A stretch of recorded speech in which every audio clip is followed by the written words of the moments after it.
my gosh, my microphone has been muted this entire freaking time. I'm so embarrassed.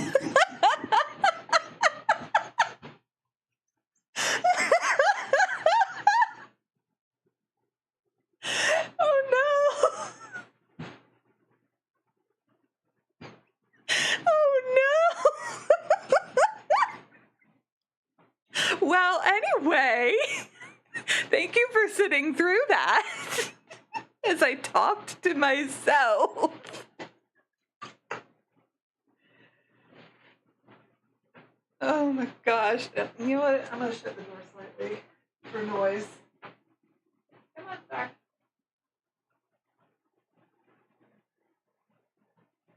You can still get in and out. You're good. You're good. Okay, took care of the cat. Anyway, so this is... Oh, I hope my overlay up there doesn't... Well, I can get rid of the splatter paint if I need to. Anyway... This is TOUCHSTARVED, and I am very excited for this. I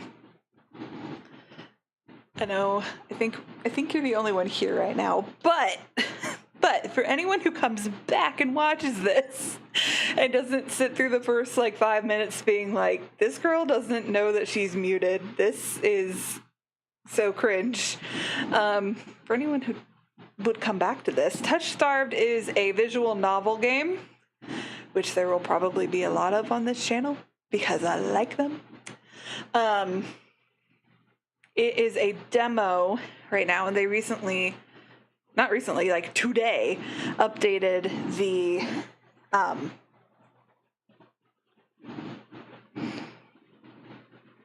so embarrassed that my words are not well, you know what? Everybody has to start somewhere. First streams are allowed to be bad for a reason. Maybe I'll just delete this VOD and do it later. Anyway, as I was saying, have some water. TOUCHSTARVED is a visual novel game. It is advertised as a gothic horror. Thank you. Exactly. Oh, I wish the chat would refresh up there. It refreshed in my little preview window. Oh, there it is. Just a little delayed. That's fine. Well, so we're not going to be able to finish the game or even we might have a part 2 or so, just because there's 5 different routes to start in preview. And maybe that stream I will have my mic on the entire time. But yes, I've been waiting on this game for so long. And we're gonna get into it. Let me cancel out of some windows that are eating up my internet use. Okay. I had a different window selected so you couldn't hear this beautiful music. Well, you know what? Learning curves. It's fine. Press any button. Okay. Also, I feel like that's loud. Is that loud? That's a little loud, I think. Maybe. Every time I touch a different window, it...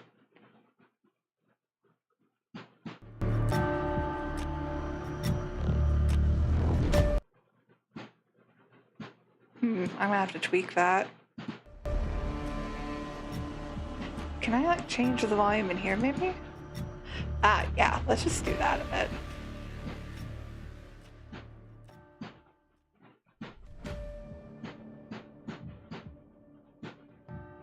There we go. Voice volume.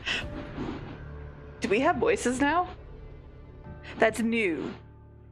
That's new. You didn't have voices before. Well, was there voices? Well, I don't remember. We'll figure it out.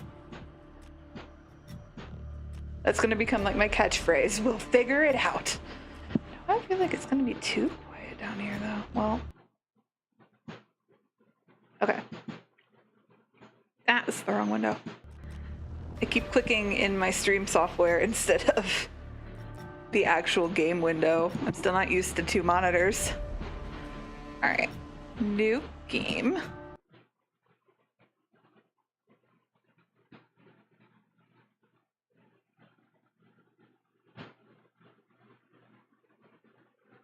How laggy is this, I wonder?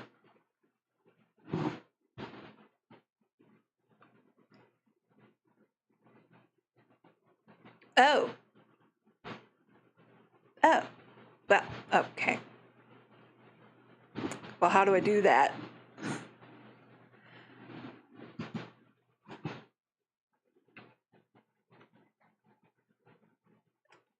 Yeah. Oh.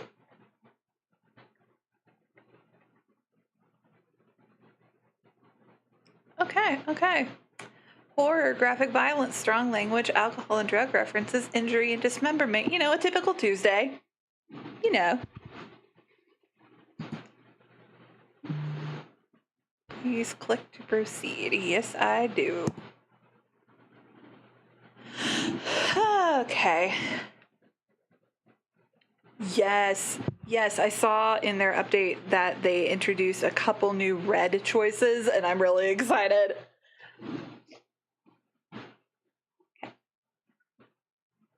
Oh, don't worry. I will play through that demo more than once. Don't worry. Choose wisely and save often. Yes. Yes. Wise words. I don't know like how dark they plan to get with it. Oh my gosh, actually, I will send this to you later. Dan, like Game Grumps Dan, he sang the theme song for their trailer. It's a slowed down version of Every Time We Touch by Cascada. Yeah!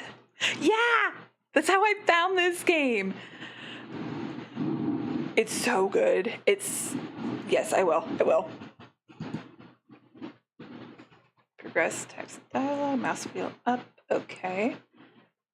That is one thing I remember I liked about this game the first time I played it, that I could rewind in case I missed things. I did appreciate that. I'm glad they kept it. Hide the UI. Okay.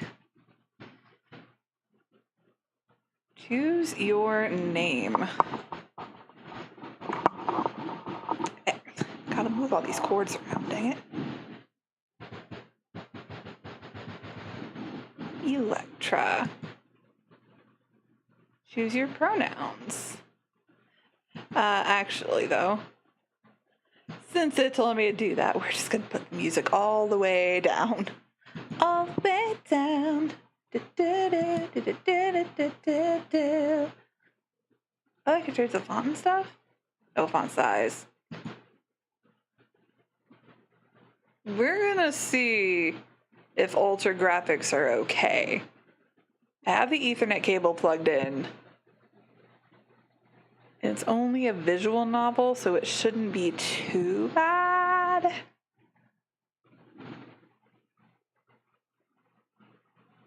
We're gonna try. If I have to lower them eventually, choose your pronouns. She, her. This world began to unravel long before you were born.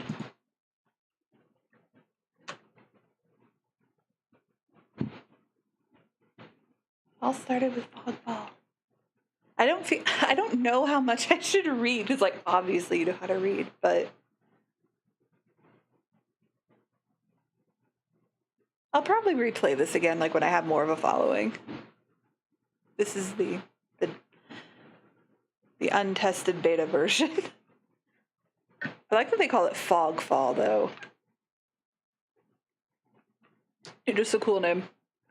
Spectral mist bled from the seams where reality wore so thin it split.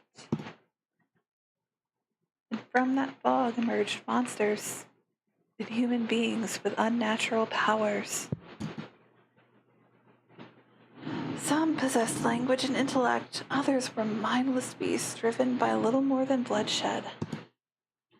As unrest spread and cities fell, humans cowered. Humans were covered in fear. They probably were. while monsters thrived amid the chaos. And then there's you.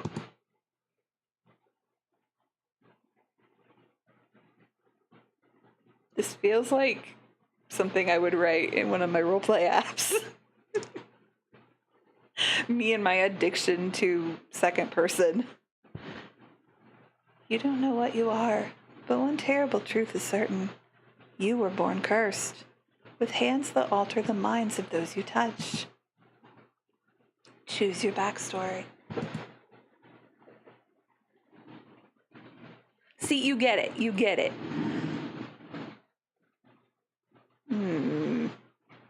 The unnamed. A fallen oracle. Ooh. Now, I know they changed this one. The exile used to be called the Hound. And it was thief-based, I believe.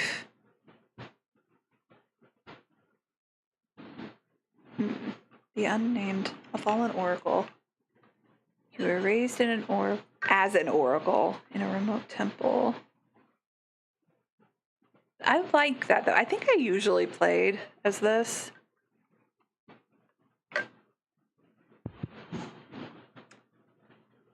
You regularly experience unnatural premonitions that rattle your body and soul. An innate sixth sense gives you a heightened awareness of hidden supernatural presences.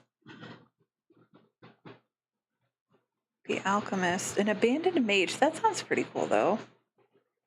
An exiled Cenobia mage took you in as a child, raising you as her apprentice. She seemed to take pity on your curse, but you discovered that she was cultivating you as a test subject. It sounds not as cool anymore. You fled to the Cenobium seeking a cure. You're an experienced spellcaster with an encyclopedic knowledge of alchemy, spellcraft, and history. Okay, slightly making up for it. With a little observation, you can identify the subtle effects of magic. That sounds useful. These two sound useful. All right, so what did they change about this one? The exile, a solitary survivor. You were exiled to a life far from civilization. Your only kinship was with an elderly hermit who taught you how to survive in the wild. He lost his life in search of a cure for you, but left you with a final lead to pursue the Cenobium. You're a seasoned survivalist, well-versed in deciphering soulless behaviors. Soulless are monsters, I remember that. You've gained fluency in various languages and an uncanny intuition for detecting danger. Okay. I think, though,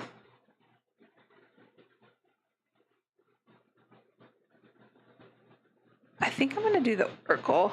We're going to do the Oracle.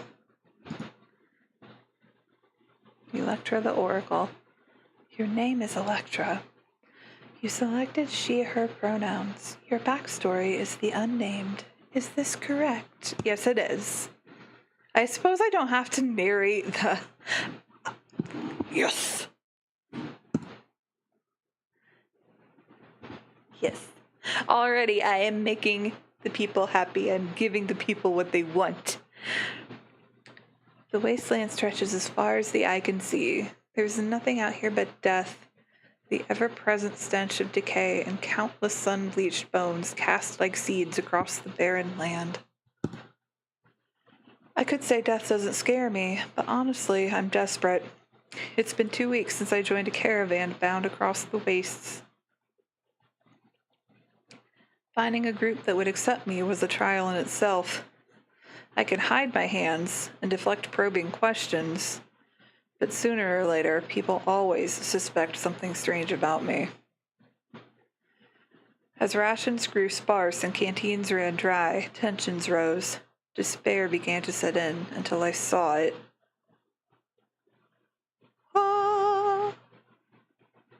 Oz. Well, they already... Oh. Yeah, I think I'm over far enough. I'm not going to run into a box.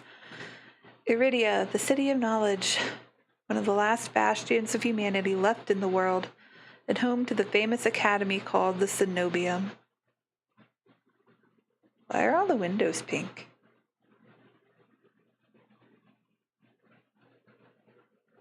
No wonder. All the world's knowledge gathered in one place. If there's anywhere I'll find a cure for my curse, it's there. Try to keep my mouse off to the side. All that stands between me and a new life is a final stretch of salt-soaked waste. Or so I think, until I see the first tendrils of fog snaking beneath the wagon.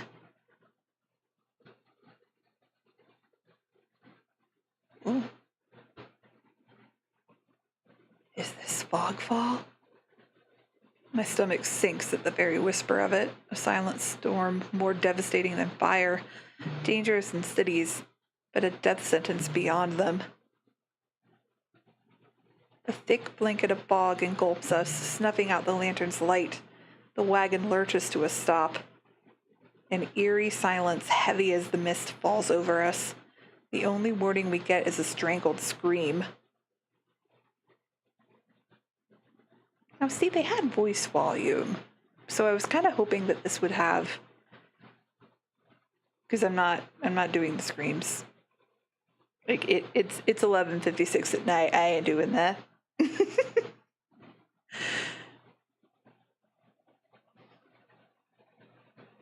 I could try. I do have to see how loud I can get eventually. Nah, we'll do it later. The cry dissolves into wet gurgling. Oh, there's some sound. I was starting to be afraid that the sound just wasn't working because it was so quiet for so long. Then the wagon violently pitches to the side. I hit the ground hard, the air punched from my lungs. When I opened my eyes, adrenaline lends sudden, awful clarity to the carnage around me.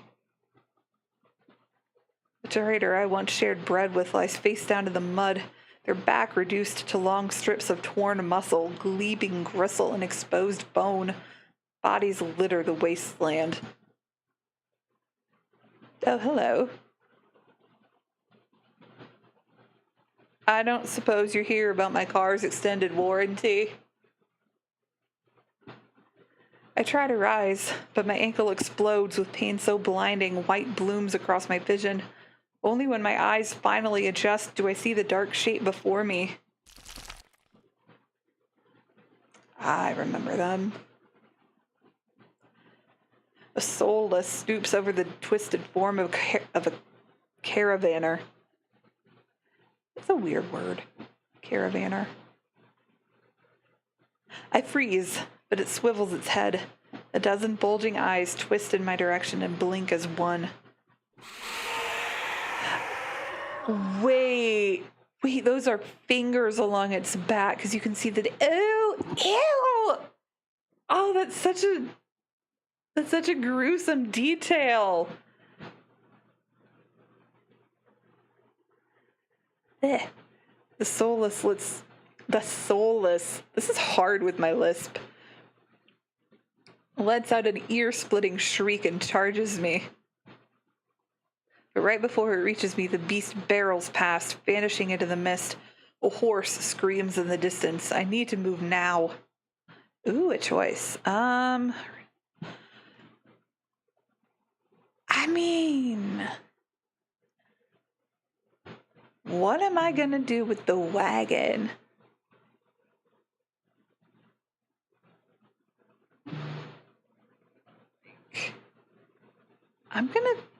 I'm gonna run for the city. I take off, running deeper into the haze. The fog is so thick that I fear I'm headed in the wrong direction until I see a dim pinprick of light emanating from the shadow of a spire. It's faint, but it's enough.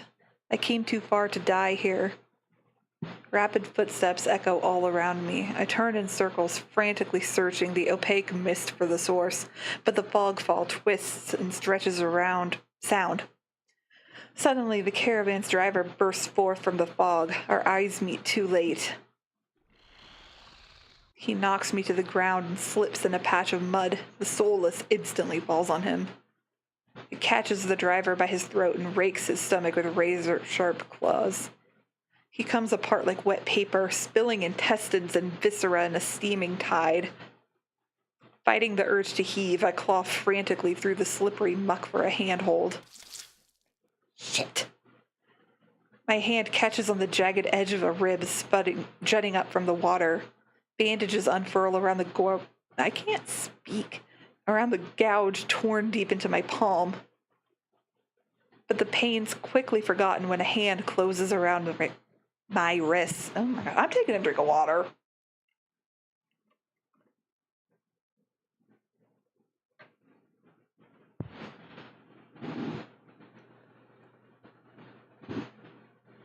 See, now, if he wasn't doomed, he's kind of cute.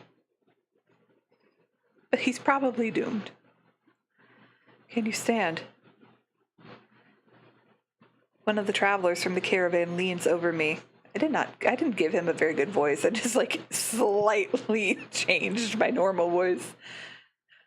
We need to run. I can't do a male voice.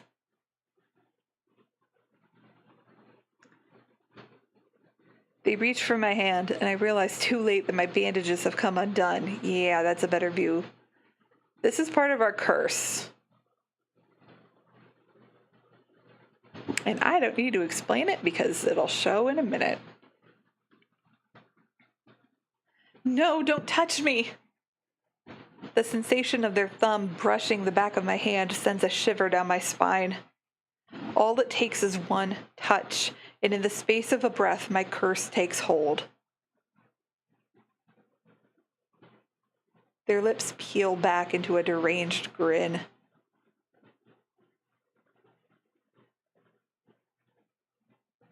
I wish that... Did we have voice volume? Yeah, we do.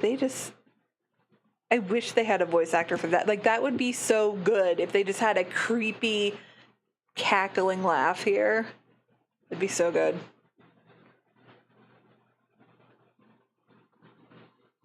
Hence the title, Touch-Starved. We cannot be touched, or we will drive someone insane. No, I've seen this face countless times before. This is my curse, madness of my own making. The grip on my hand tightens until pain radiates from my knuckles. Let me go! Suddenly, clammy hands crush my throat, choking off my breath. Die! Die, die, die, die, die, die, die, die! Spit bubbles at the corners of their mouth and flecks my face. The edges of my vision darken as my lungs shriek for air. Scream for help or fight them. The thing is that if I scream for help, then A, it might attract the soulless. And B, anyone who is alive and able to come, they would try to pull him off me, and then they might touch me, and then that's going to be worse. No, we're going to try to fight him off. My nails gouge deep into the traveler's wrist, but no matter how much blood I draw, they don't flinch. The more I struggle, the tighter their grip grows. My pulse hammers in my ears, slowing with each thudding beat. This can't be happening.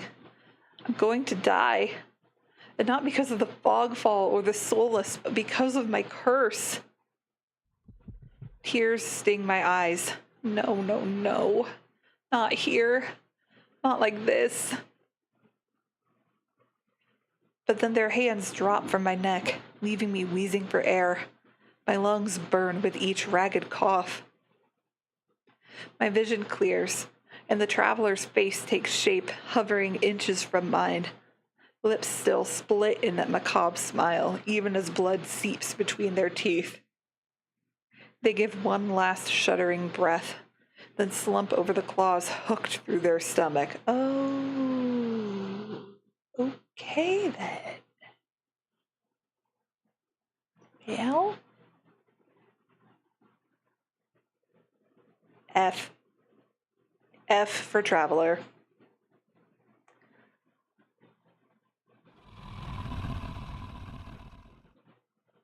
Now see, they could give it a growl. They could give it a growl, but they couldn't give him, like, a crazy voice. The soulless shoves the body aside. Its glowing eyes narrow as though grinning. You know, I don't like that crunch. I don't like that crunch. There's a flash of claws. Red spills across my vision. I thought there'd be pain, but as I sink into the murky water, all I can feel is the grit of silt filling my mouth in the icy embrace of shallow water. I spot an arm resting among the outcrop of reeds. Mine, neatly severed at the elbow. Okay, well, that's what the crunch was. Damn. That sucks. It should have taken both arms. Without them, maybe I could have survived. Maybe I could have had a home. Instead, I'll die cold and alone in a desolate wasteland. A fitting end for a monstrosity like me. So you had a bad day, take it one down.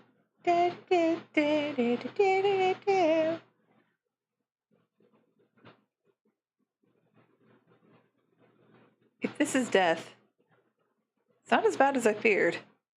The cold is gone, as is the choking stench of bog water. I could drift forever, cocooned in oblivion, until all thought and sensation vanished. No curse, nobody howling at me in madness and terror, nothing at all. The thought has a terrible appeal to it. But I take a reflexive breath, and air pours into my lungs, then out again in a ragged gasp. Feeling comes flooding back. Warm cloth on my bare skin, a firm surface underneath me, a strange tang of sulfur in the air. Okay, I know who's coming. Can I do any voice that isn't either something really silly or basically my own?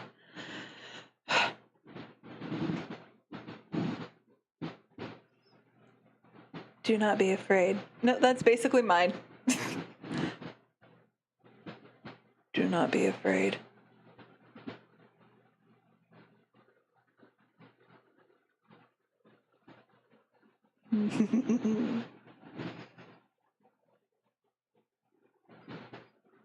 We were saved.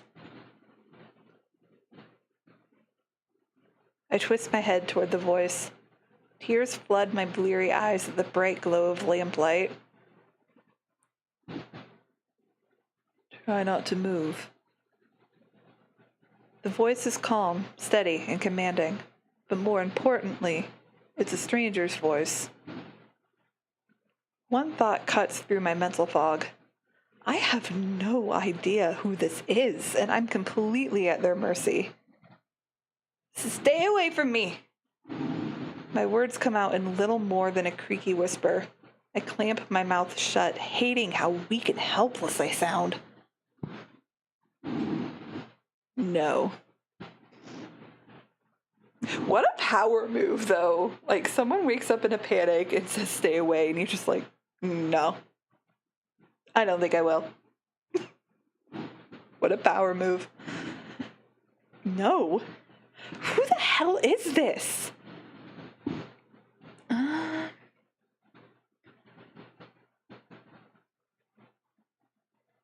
Let's conserve our strength. I let myself slump back against the thin pillow, wincing when the motion jolts my head. Ah, a cooperative patient. Thank you. Okay, that's helpful. The words swim in one ear and out the other without much comprehension. I pull the sheet up higher, wiping my eyes until my vision clears.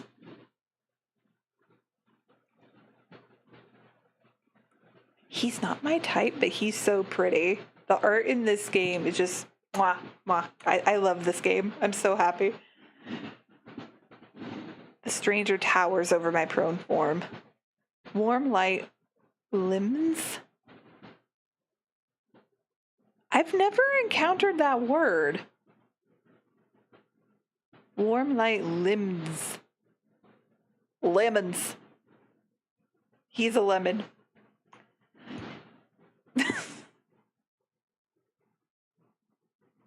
That was a dumb joke. But now I'm just gonna keep finding ways to be like, lemons. Get lemons for the doctor. Anyway, warm light lemons his pristine medical coat. I instinctively shrink back, and that's when I realize that I'm completely naked except for a thin linen sheet. Oh, well, okay. It could be worse, though. I could be dead in a swamp. I'm here and alive.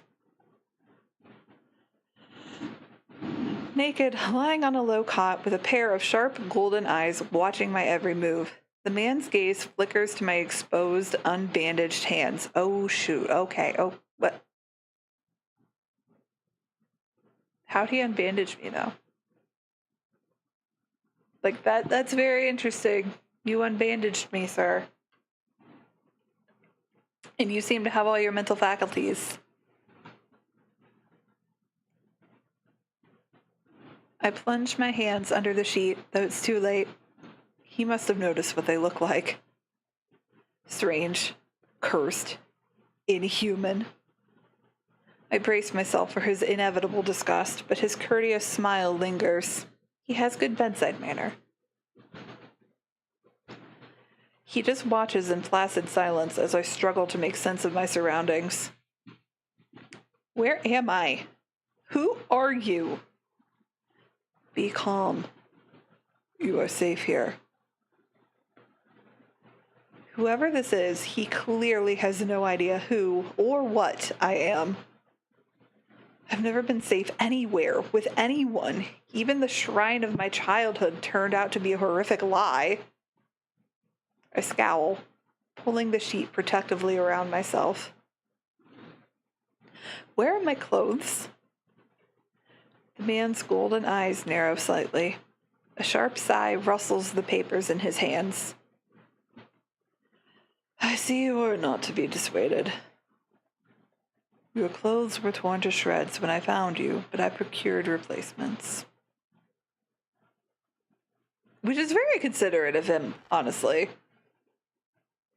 With a soft creak, he rises from his chair, giving me a better view of my surroundings. Okay.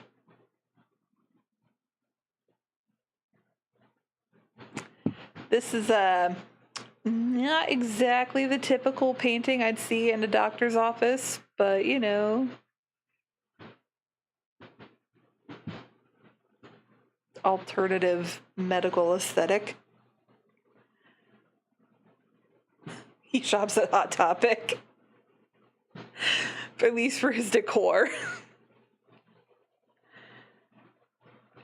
With a soft creak, he rises from his chair, giving me a better view of my surroundings. This looks like a medical clinic. I said that twice. Anyway, bottles of silvery alchemical concoctions line the counters in neat rows. The air makes my nose twitch. A faint whiff of smoke and something distinctly metallic. The doctor produces a large, dense bundle of cloth, which he sets at the foot of my cot. He's easily a head taller than most, and I have to crane my neck to look at him.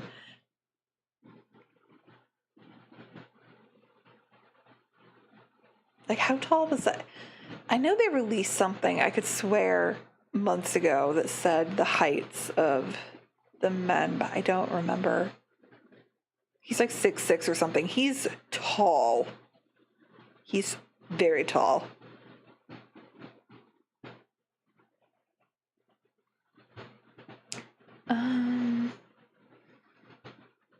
We're gonna be polite.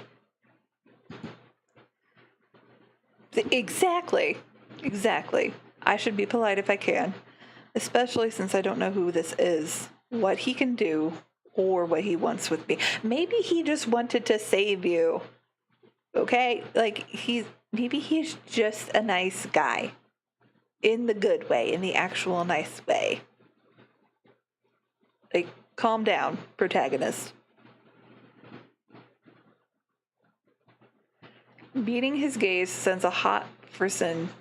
They use interesting words in this game. I don't know where the studio is based or the writers, but they use interesting words that I am not familiar with.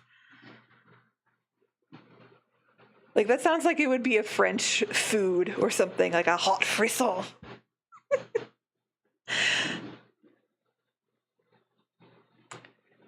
Meeting his gaze sends a hot frisson down my spine.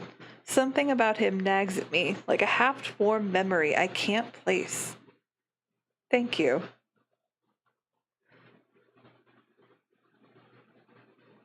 Now it just feels like he's modeling. Which, you know what? He's pretty. He has the right.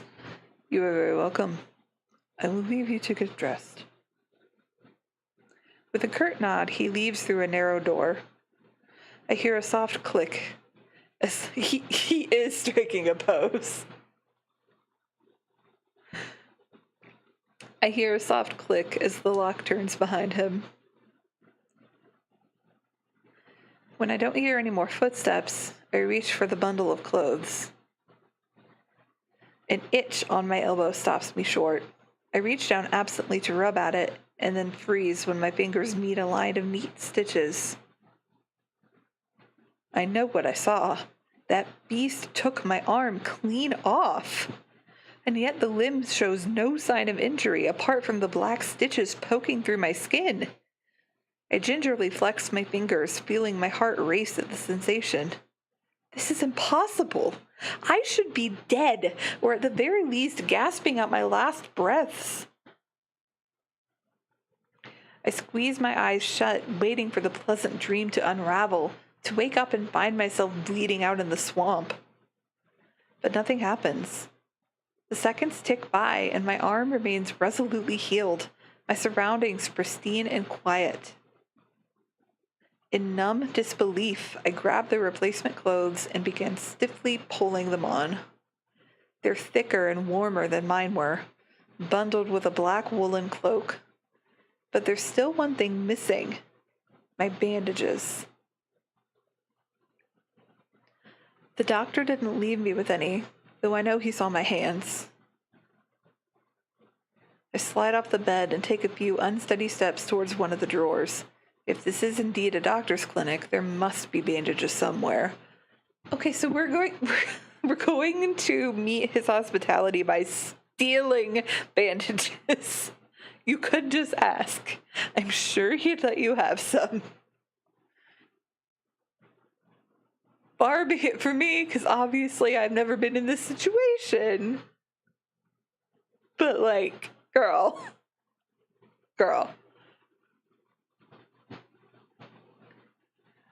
I start opening drawers at random, and of course, that's when the door swings open. Well, it serves you right. You're trying to steal. Are you looking for something? I whirl around, clutching a thick roll of clean bandages. I try to step back from him, but my legs bump up against the cot. Your caution is understandable, though if I meant you any harm, you would know.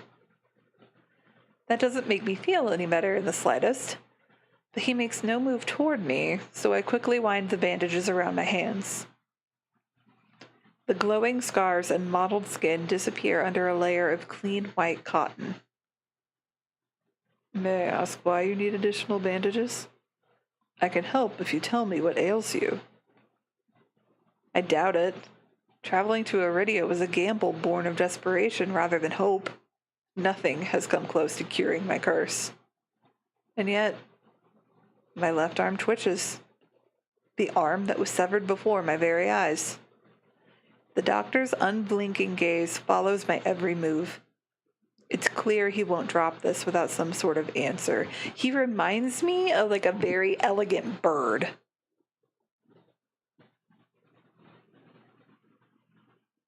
Like an owl of some kind, maybe.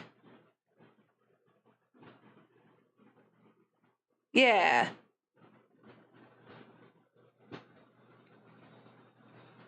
The bandages protect me, and they warn others to stay away. I've tried every way of covering my hands, and this works best. Most people avoid touching me as soon as they see the bandages. An illness, then, or a less mundane affliction spread by contact. I flinch. He doesn't even sound surprised, and that's far too close to the truth for comfort.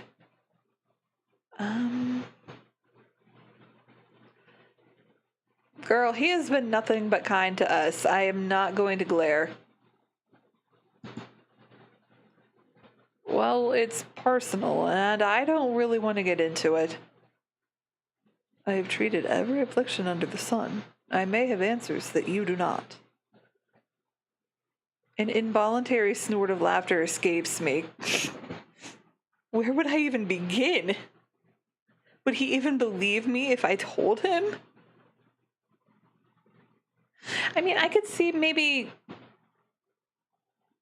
this is a very vulnerable conversation for her, I'm sure.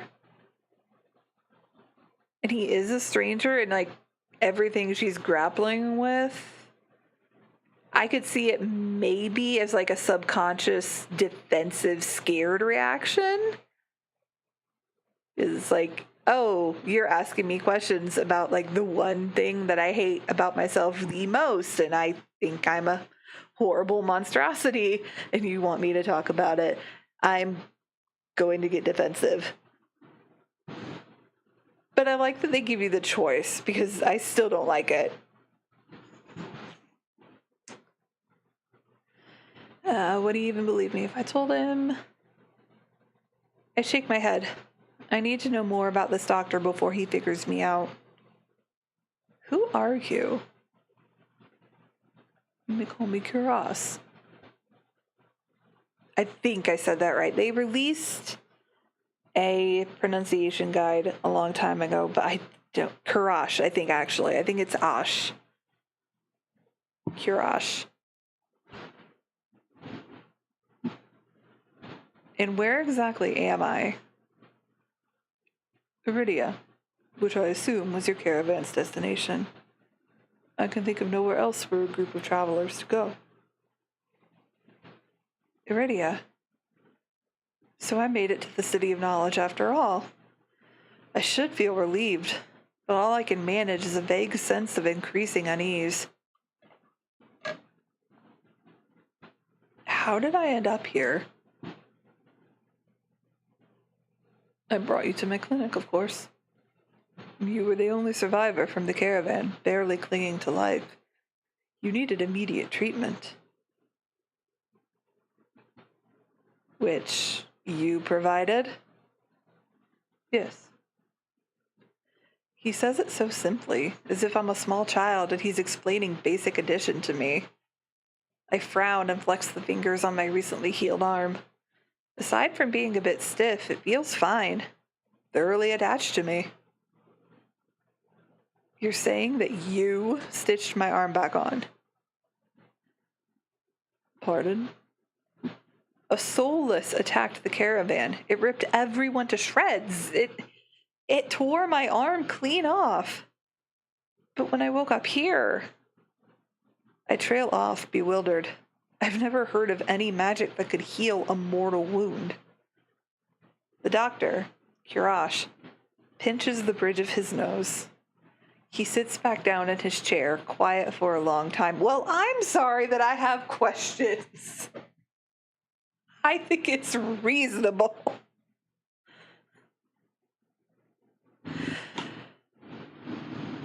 I do not know where you come from, but Iridia is the city of knowledge and deadly secrets alike. Information is power, and one should not give or receive it freely. Oh, okay. Yeah, it's like the culture in Iridia. Like, people just, like... People will ask these questions, but you're not supposed to answer.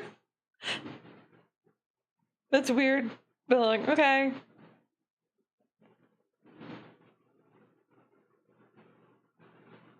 But he's also one of the choices in a gothic horror monster man dating game, so he's also hiding things.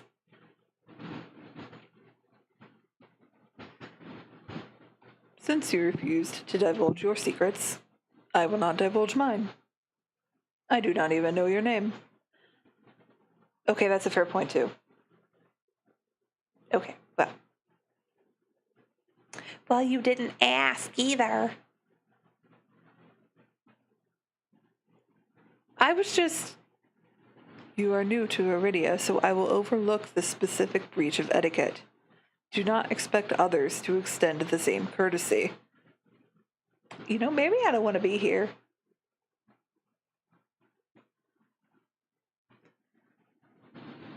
Do you understand? He glances at my freshly bandaged hands. Loath though I am to admit it, he has a point. I'm a complete stranger to him, yet he saved my life. I mean, that's kind of his job.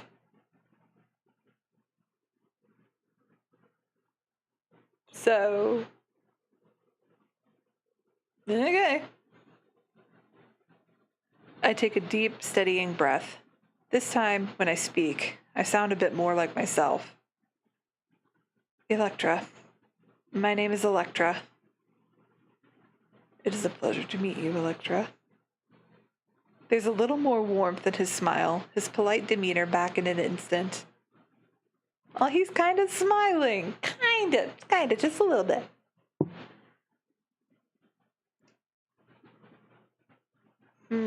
Thank you for saving me, or why did you save me?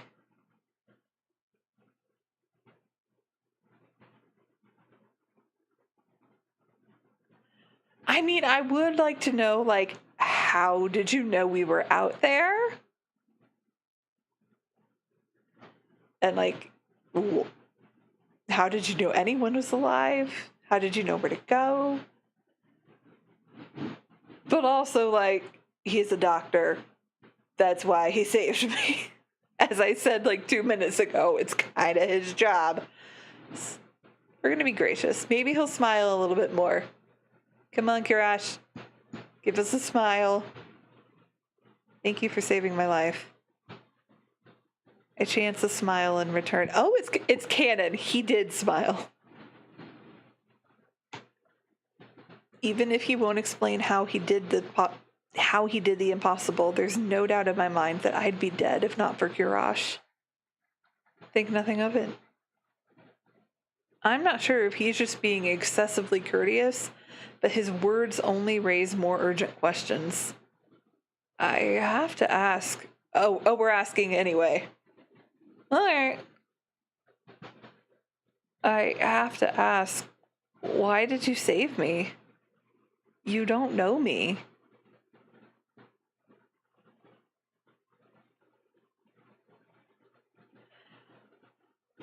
I don't know why I'm amused.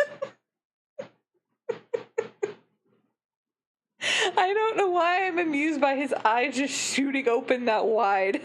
The question seems to startle Karash. I don't know, maybe he's like wondering, has this girl ever encountered a doctor before? That's kind of what we do. Oh no, she's dumb.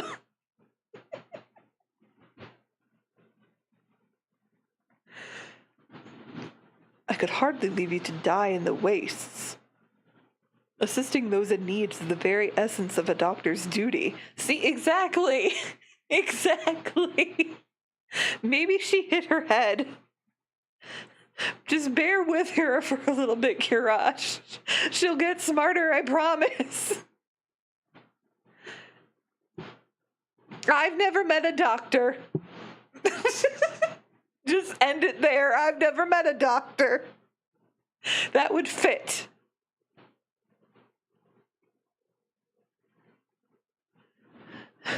I've never met a doctor who also handed out free clothes. My fingers find the edge of the cloak. There's a subtle but delicately embroidered pattern around the hem. I try not to think about what price Kirash might demand for such well-made clothes. No, I suppose not. Forgive my presumption. I rarely come across such a fascinating patient. Oh, we're fascinating. I blink. What did he just say? I simply meant that you would cling to life so resolutely, or brave such a perilous journey to Iridia. You know, I like when he looks shocked. I think I like that. I cannot help being curious about you, Electra. His voice dips to a soft murmur, and he abruptly looks away from me. Oh, is he embarrassed? Aw, he embarrassed. Yeah, you know what? You're pretty curious, too. You're pretty curious yourself.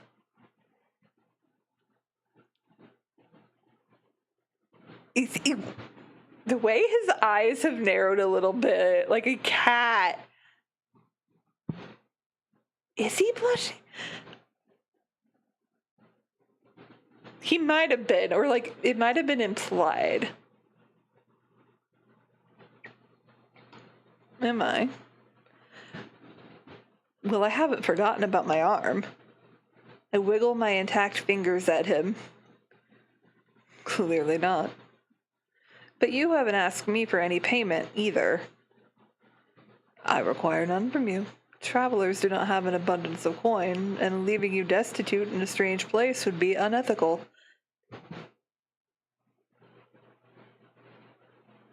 Kirash, can you come here and like be my actual doctor in the real world? Because that's not how the American medical system seems to operate, and I would appreciate a doctor who doesn't want to leave me destitute. I'm sure there are a lot of us who would.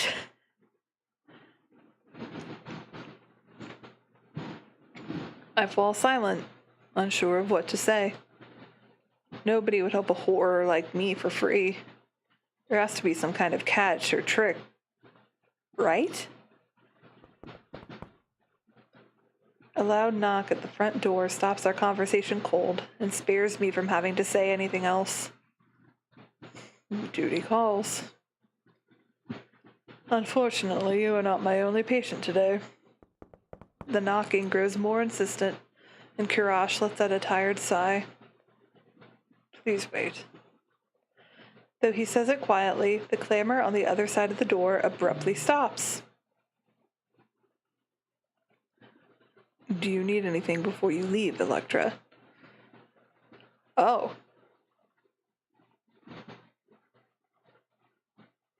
You know, I would also like the gift to just like be able to tell people, please stop, and they just immediately stop everything that they're doing.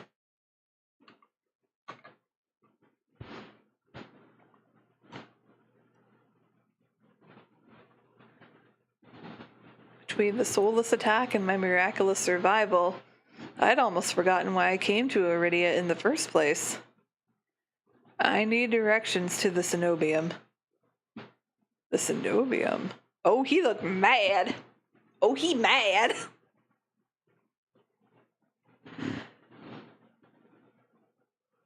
Forget I said anything. You know what? There's no cenobium.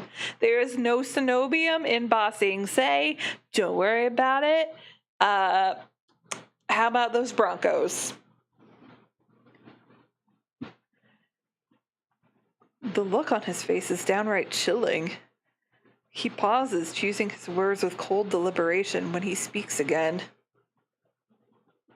Whatever you seek, it is very unlikely you will find it there. The cenobium's gates open for precious few visitors, and even if they opened for you, you would not like what you found inside. Oh, hello, baby girl.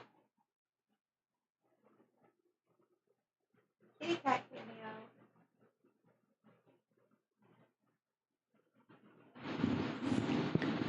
My heart sinks. Is he saying that I came all this way for nothing? Risked life and limb for nothing? No, that can't be. I've only just arrived, and Iridia is the largest city still standing. There has to be a cure for me here. Then I'm not the Cenobium. Where would you suggest? Do you know anyone else in Iridia? I shake my head. Then I suggest a local guide. Head to the Wet Wick and ask for Leander, the leader of the Adderstone. Excuse me? The Wet what? The Wet Wick. He sounds deeply unamused. Follow the Adderstone postings. They are difficult to miss. When you meet Leander, tell him I sent you. That isn't much to go on, but Kirash points me towards the back door. You will be safe as long as you do not draw attention to yourself. What, honey girl? Here. There's a chair for you. There's a chair for you. Mama's dreaming.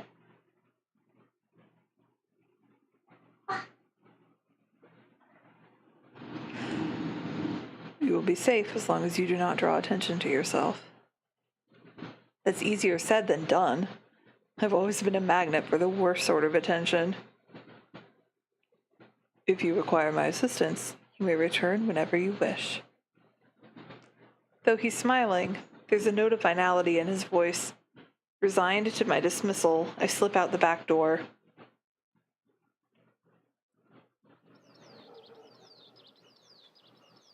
Yay, there's sound! I find myself standing in a narrow and rather gloomy alley. I pull the new cloak up over my nose, stepping over the contents of emptied chamber pots. Oh, we don't have indoor plumbing. What a world. Something weighs heavily inside one of the cloak's pockets. My coin purse. Every last coin that I'd scraped together for the journey to Iridia is still inside. The purse doesn't even look like it was opened. There were so few coins to begin with, they probably weren't worth stealing. I glance back at the clinic's closed door. Kirash didn't take any payment. He didn't even ask for a future favor. But he also said that in Iridia, secrets are power. Does he expect me to give up mine at some point? That's not exactly a comforting thought. Still, no matter why he did it, Kirash gave me a second chance and a lead on where I might find help. I love this art. I better get going before he changes his mind. I squeeze out of the alley and into the crowded main street. The line outside Kirash's clinic stretches down the road. Two thin peddlers queue alongside weathered elders. If any place is in desperate need of a free clinic, it's this one. The cobblestones are treacherously rough under my feet, deep grooves worn between them by regular flooding and decades of hard use. I knew Iridia was a river city, but I didn't expect it to look so eroded. The buildings are tired and dilapidated, all crammed together in narrow streets. And there's something else, a charge in the air, like the shift in pressure before a storm. It's subtle, little more than a faint, persistent thrumming, but I can't seem to shake the sensation. A child darts by, clutching something greasy wrapped in paper. The smell of fried food drifts over to me, and my stomach gives a faint gurgle. This morning's catch, fried up, hot and fresh. Not too many eyeballs today. Well, that's comforting. Well, then again, maybe eyeballs are a delicacy. Who knows? That sounds disgusting. But I'm starving, so I duck my head under the stall's grubby awning. A large fish leers up at me, its 3 bulging eyes still visible through the thick layer of crispy batter. The vendor gives a gap-toothed grin. Okay, well, we've got 3-eyed fish. That's interesting. This is what happens when you roll back too many environmental regulations. You get three-eyed fish. What's the cheapest thing you've got? The vendor points at a metal basket of what looks like long strips of savory fried dough. Fresh long, lads. 3 copper apiece. Don't burn your mouth. I take the coins out, counting them gingerly. At this rate, I might not even be able to afford dinner. Reluctantly, I drop the payment on the counter and take my meal.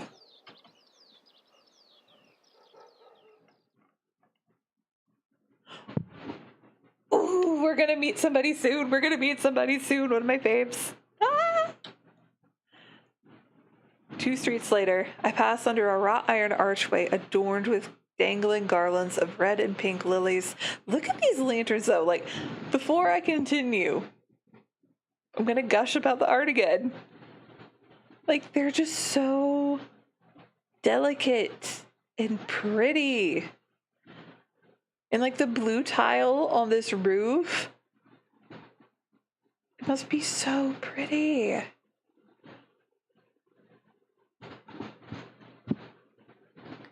Like, the round dome roof back here, like, it's so different than the buildings that we just saw. Not super different, like, you can tell it's still crowded, but, like, very different. The buildings in this quarter are a dizzying riot of color, painted walls and tinted glass everywhere I look. Sheer red and pink curtains flutter in open doorways. Musical voices call out invitingly. Incense mingles with the pungent scent of flowers, barely covering the salt and musk of warm bodies. Oh, we're in the pink light district. This must be Iridia's entertainment district. Yeah, that was right. I'm polishing off my food and dusting the crumbs from my hands when I spot a poster. It features the silhouette of a smiling man wearing a single dagger-like earring and the words "The Adderstone" printed above his head. If Leander is the leader of the Adderstone, then the face printed on the poster is likely his. I follow the line of identical posters around a corner and nearly hit my head on a precariously dangling wooden sign. Looking up, faded orange letters read, "The Wet Wick." The facade of the building looks like it's seen better days, but I hear faint music and laughter coming from inside.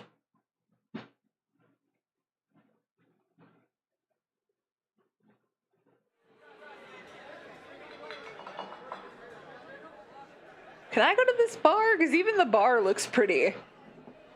I want those wall lamps.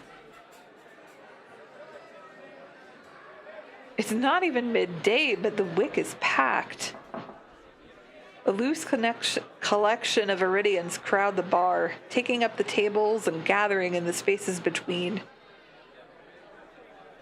They speak amongst each other in hushed voices, their faces drawn and grave. How is my speaking volume? Like, how's my mic doing against this game sound? We should be okay?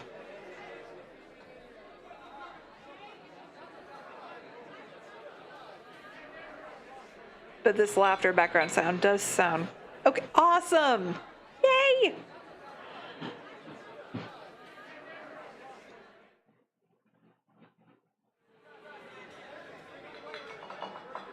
There. I can sense their apprehension even without hearing their words. I don't remember if I read that line. They speak amongst each other in hushed voices, their faces drawn and grave. I can sense their apprehension even without hearing their words. Okay, now we're up to it. A cursory glance doesn't turn up anyone with a dagger-shaped earring. I'm considering searching the bar when a loud voice carries across the room.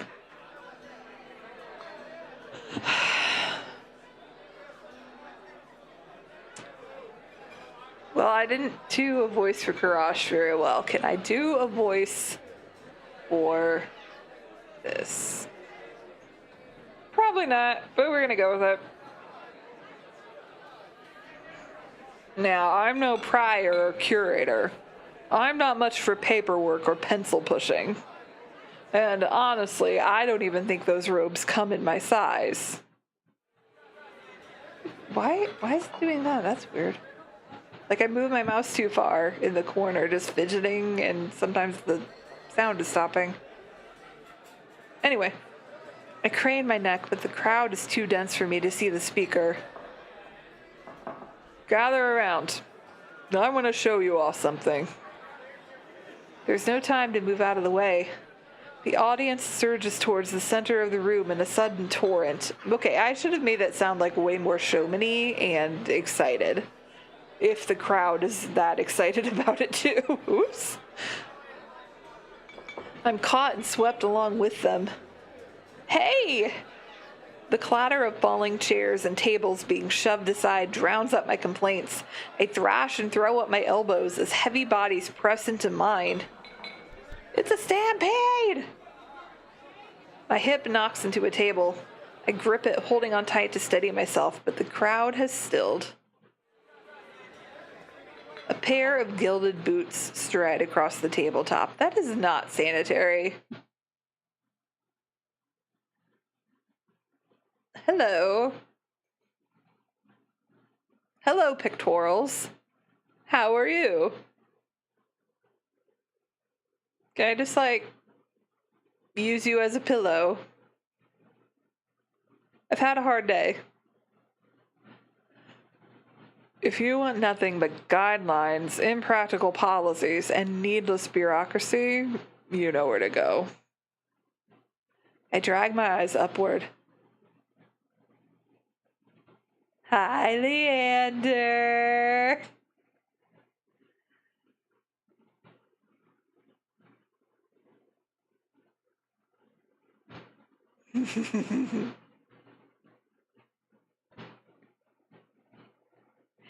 I was literally about to say. I'm literally about to. He does look like Jim, but just grown up a little. If Jim didn't go to the academy, or maybe if he did, but still kept the bad boy streak.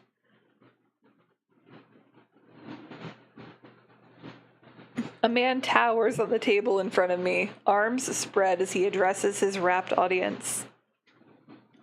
But I'm not going to wait around for word on high. For word from on high. Well, I butchered that. His impassioned words provoke nods and excited whispers. But nothing is as captivating as his brilliant smile. He beams at the crowd around him, a performer on his makeshift stage.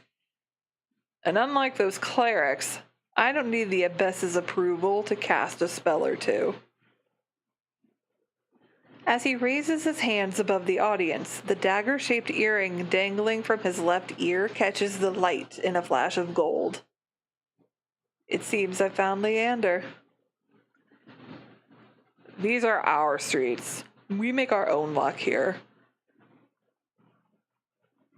He snaps, and a flash of pale green light erupts from his hand.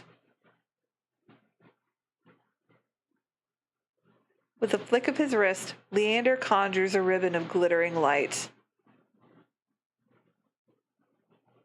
A delicate flower stem sprouts from between his pinched fingers. One by one, glowing lily petals unfurl. That is a neat trick. That is a neat trick, and it would work on me. It would absolutely work on me. Leander raises the flowers with a flourish, and the bar bursts into clapping and cheers. You know what?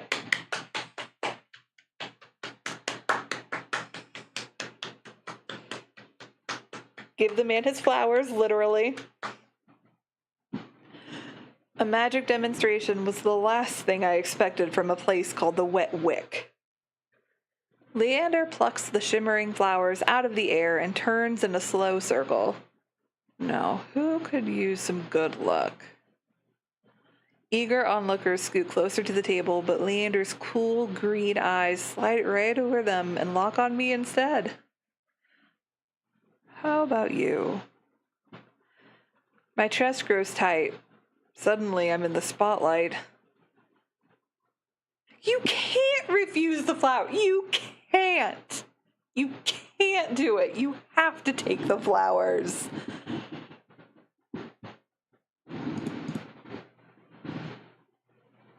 I reach out and take the flowers from him, all too aware of my trembling fingers.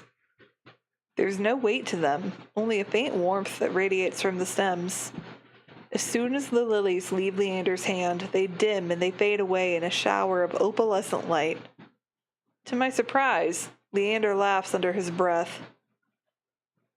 That's the problem with flowers. They don't last long, but they leave an impression, right? He grins at me, and I find myself smiling back. Oh, he is charming. Oh, he is a charmer. Leander steps off the table, dropping among the excited crowd with a clink. All right, show's over. Back to work, everyone. The audience disperses, and Leander heads toward the bar. Now's my chance. I start after him, only to find myself face to face with one of his followers. Where do you think you're going? I need to talk to Leander. Uh-huh. You and half of Lowtown. Leander's busy right now. Edderstone business. Come back tonight. After the moment we shared, surely Leander could spare a word. But the follower crosses her... Oh, it's a her. Well, I'm sorry about the voice I gave you. The follower crosses her arms, unmoved. I glance over her shoulder, hoping to catch a glimpse of Leander. She's like the ugly stepsister from Shrek 2. Working in the bar, even. As though sensing my gaze, he looks up. And for a moment, our eyes lock. Then Leander turns away to murmur something to the group gathered around him. The follower moves to block my view. You hear me? I'm not looking for trouble. This Dr. Courage said I should find Leander. She's interrupted by a hand resting on her shoulder. Courage sent you.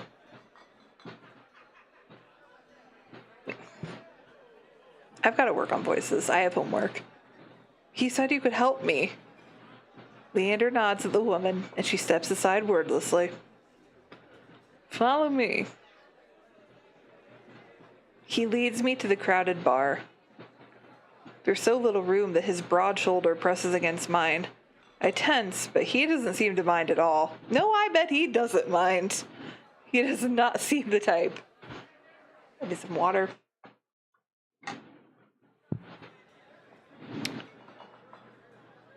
Sorry about that. The Edderstone watch out for one another, but they can be overprotective at times. Lesson learned. Leander flashes me a broad grin. You're new to Iridia, aren't you? He says it with a genuine air of curiosity. Do I stick out that much? No, but I'm certain I'd remember seeing a face as lovely as yours around Lowtown.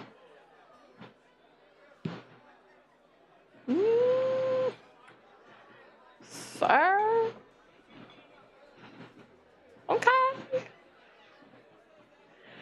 My eyes drop to the polished countertop. I'm not used to flattery, and being this close makes eye contact difficult. As if on cue, the bartender approaches us. What'll it be? Surprise me, and add anything my friend wants to my tab.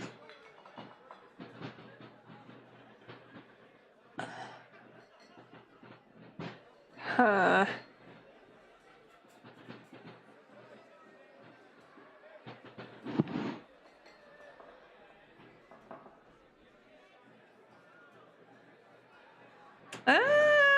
We are in a time where they still have chamber pots. So, like, that... Is the water good? Is the water good? Are we better off with a beer? One beer. And, you know, like, we are trying to make a good impression, so he'll help us. So, like, you know, No. It's strategy. Strategic drinking. I'll have what he's having. While the bartender leaves to fix our drinks, Leander leans his elbows on the counter. His sleeves ride up, revealing a long raised scar. I catch myself following its winding path across his forearm. Leander's eyes wander over me in return. When they lock on my bandaged hands, a bitter taste rises in my throat. Here come the questions. Is there any chance Kurash sent you here for cheap drinks or barely edible appetizers? No. He pushes his hair back from his forehead, sighing when it immediately falls back into place. That's the doctor for you. Always business. I'm not sure he even knows how to relax. The bartender returns with a pair of glasses. I raise mine and give it an experimental sniff. It smells faintly yeasty, like beer, but with an undercurrent I can't quite place.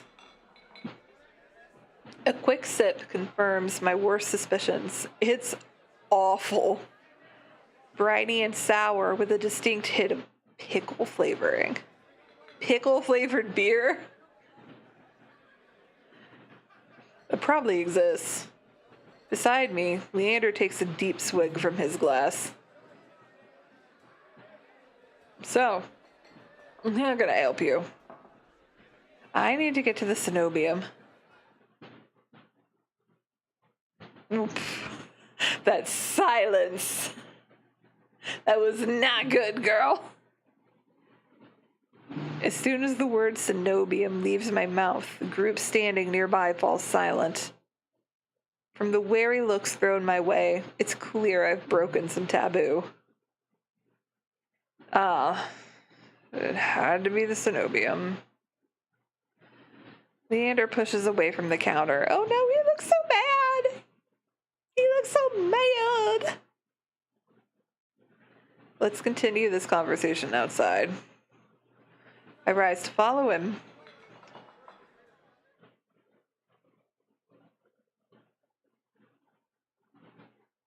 Yeah, I did forget it was the middle of the day. Leander leads me into an alleyway tucked behind the wet wick. Layers upon layers of frayed and faded Adderstone posters plaster the walls.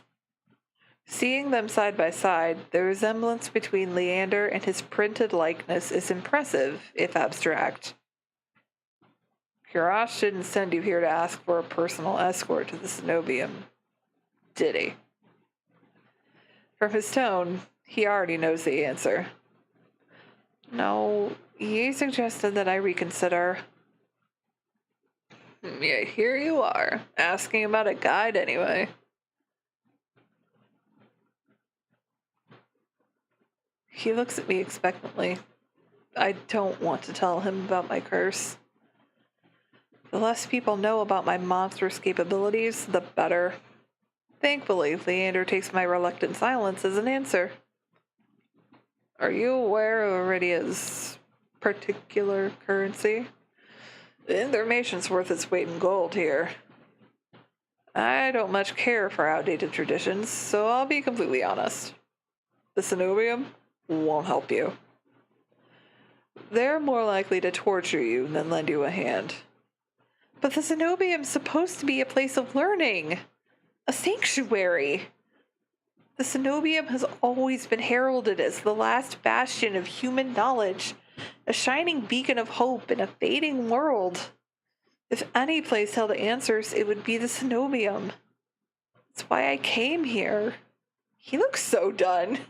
I don't know what the cenobium has actually done here, but he looks so done listening to me go on about this. Leander nods patiently. You're not the first person to fall for their propaganda. I grew up idolizing the cenobium. I wanted nothing more than to join their ranks, to learn magic from the best, to make a real difference. I was young and blinded by the legends and the legacy. I was so damn naive. He shakes his head. All it took was one trip here to Lowtown to show me the truth. Unless you've got a heavy purse or high-born blood. He suddenly southern for a second. The cenobium doesn't give a damn. They'll never open their gates for the ones who need help the most. And it's all a lie? Things that seem too good to be true are often just that. Such a simple statement, and yet it leaves me reeling. Leander watches me as though weighing something in his mind. But that doesn't mean you're hopeless. Far from it. I founded the Adderstone to help people like you. We settle disputes, slay feral soulless. Hell, we've even been known to patch a leaky roof or two. Whatever troubles you, we can help. Free of charge.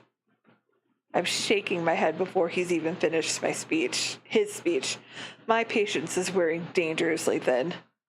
I appreciate the offer, but my problem can't be solved by a group of good Samaritans.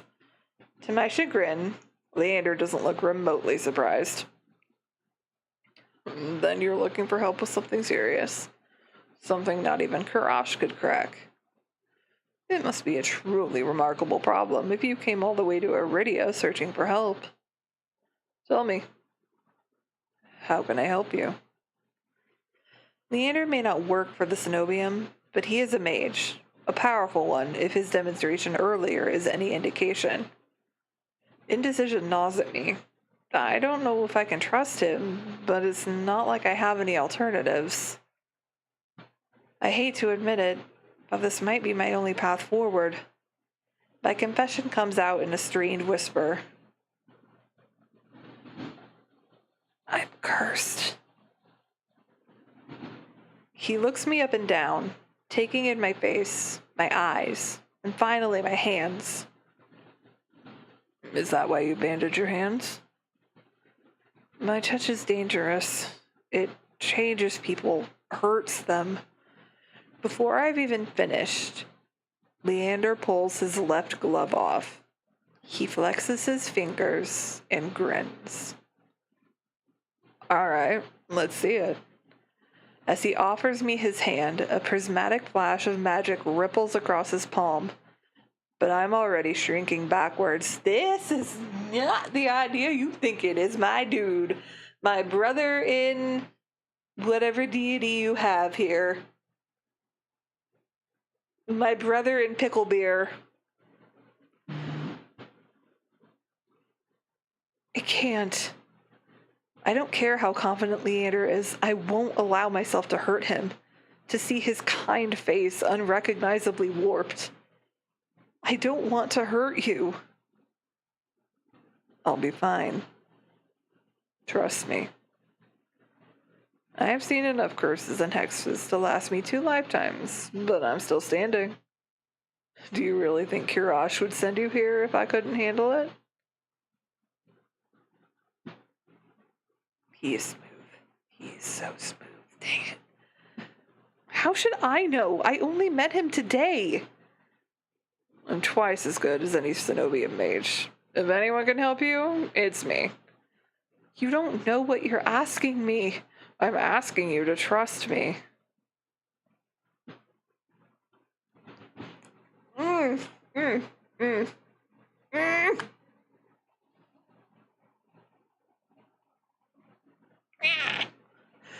I look from Leander's outstretched hand to his confident smile. Then I begin unwinding the bandages from my hand. If you lose control, don't say I didn't warn you. You can tie me up first if it makes you feel better. Oh my gosh!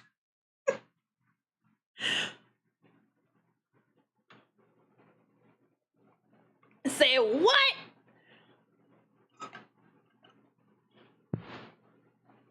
I need more water for this.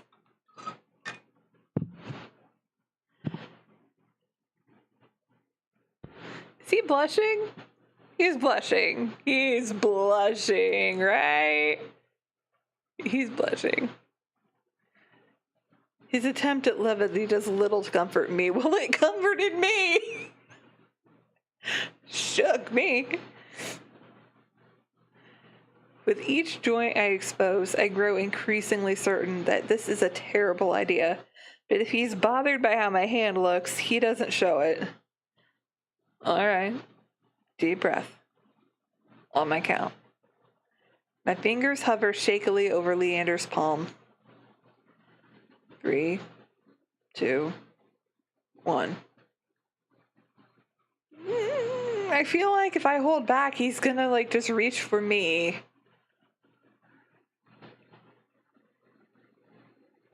And he asked us to trust him. We're gonna touch him. I tap his palm once, as quickly as possible. It's barely more than a brush, but that's all it ever takes. Oh, we're close now. Oh. Heart racing, my eyes dart up to his face, but Leander only smiles gently. See? It can't be. When I reach for his palm again, Leander catches my wrist before I can pull back. I told you. There's really nothing to worry about. He trails off when my thumb grazes the soft skin of his inner wrist. I search Leander's face for traces of madness, but his eyes remain a clear, soft green. Neither of us speak as I trace the contours of his palm, lost in an awareness I wasn't anticipating. It's not as though I've never been touched before.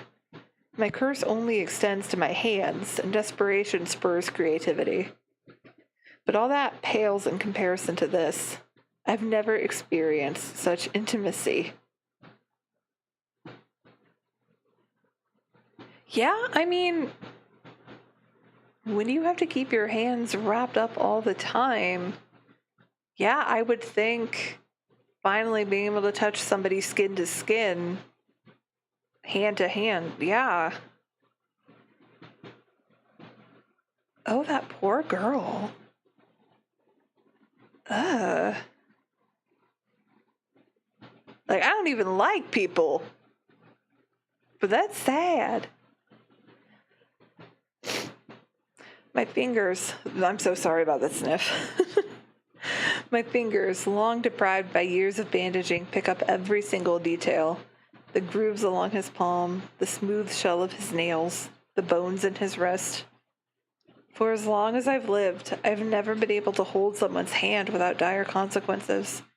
I never realized what I was missing. While Leander's pulse is steady, mine hammers as fear gives way to excitement.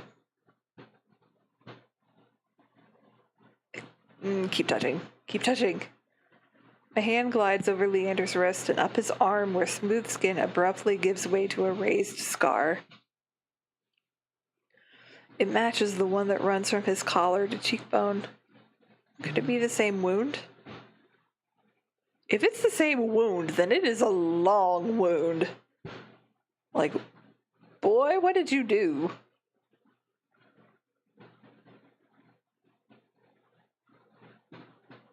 When I glance at Leander's face, his lips part as he considers his words. Am I the first person you've been able to touch like this? My hand goes still on his arm. So far. Then is it everything you wanted? When I nod, Leander turns my hand in his to inspect the gleaming fissures crisscrossing my knuckles. There's no revulsion in his face, no fear. He looks up at me and grins. It's not every day I meet someone as enticing as gold. He winks and lets me go. This charmer!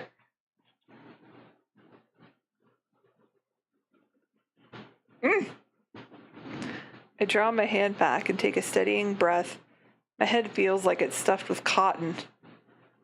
Habit alone guides me through the motions of rewrapping my hand, although my fingers tremble too much for the bandages to lie flat.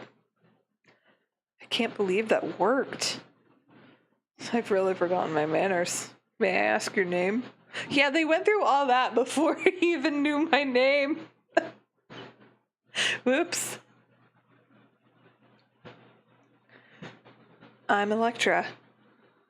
Electra. This curse of yours is unlike anything I've ever seen before. I can tell you're careful, but it's best you keep this between us. Are you staying in Lowtown? I pause. Room and board was something I'd yet to consider. I don't know. Let's get you properly settled then. The Wick is noticeably quieter. Without their leader, most of Leander's followers have dispersed, or in a few cases, fallen asleep beside their drinks. Got any rooms left, or did my lot grab them all to sleep it off? Oh, excuse me. The bartender, who I now realize doubles as... Oh, for goodness sake. That's embarrassing. The bartender, who I now realize doubles as an innkeeper, slides a key over the counter. Onto the counter. The usual room. Leander's laugh sounds slightly strained. Now he's definitely blushing. Oh, that's adorable. No, not today. This is just for my friend, Electra. Alright. Stay as long as you like. You two have fun. Have fun?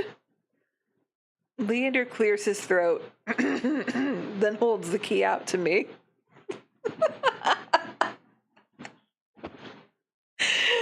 Well, bartender just threw him right under the bus. I hesitate. My coin purse barely holds enough for a day's worth of meals, let alone a room. How much do I owe you? Nothing. My treat, since you shared your secret. Food, drink, a warm bed, anything you need. Carefully, I take the key from him. It's small, but heavy in my palm. I never expected to have a warm bed in Iridia, let alone free meals. Thank you. Iridia's twice as dangerous as it is wondrous. Be careful out there. And if you need a reprieve from what haunts you, come find me.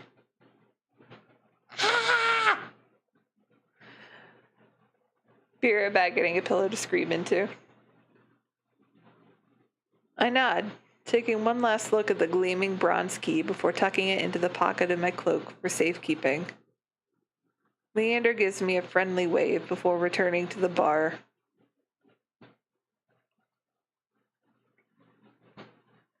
Dust glitters in the sparse rays of light illuminating the room. Yeah, I probably will. Honestly, I was thinking about wrapping this up soon-ish because my voice is getting really bad. Where my throat is really hurting. I might keep going a little bit longer tonight. But like I didn't start until 11. I wanted to start so much earlier, but things happened. So yeah, I'll probably do this tomorrow at some point earlier. Okay.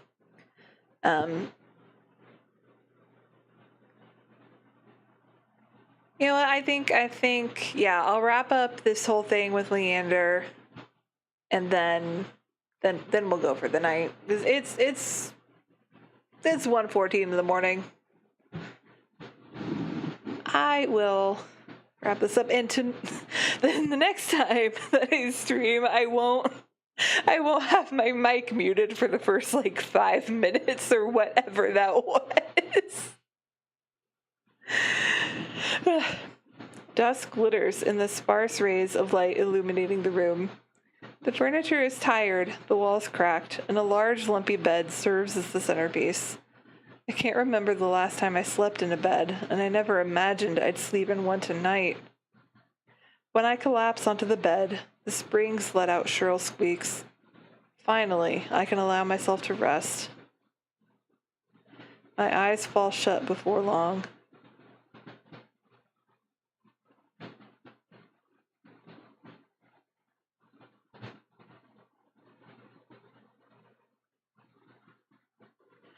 I awake to pale sunlight filtering through the narrow windows. Despite the clamor of the tavern below, the precious hours of rest have restored my strength and gifted me a flicker of cautious optimism. If I play my cards right, today could be the day I get closer to finding a cure. I quickly head out of the wet wick.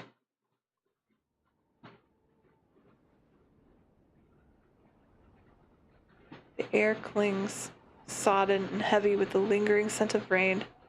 Without the afternoon crowd, the district looks barren and bleak.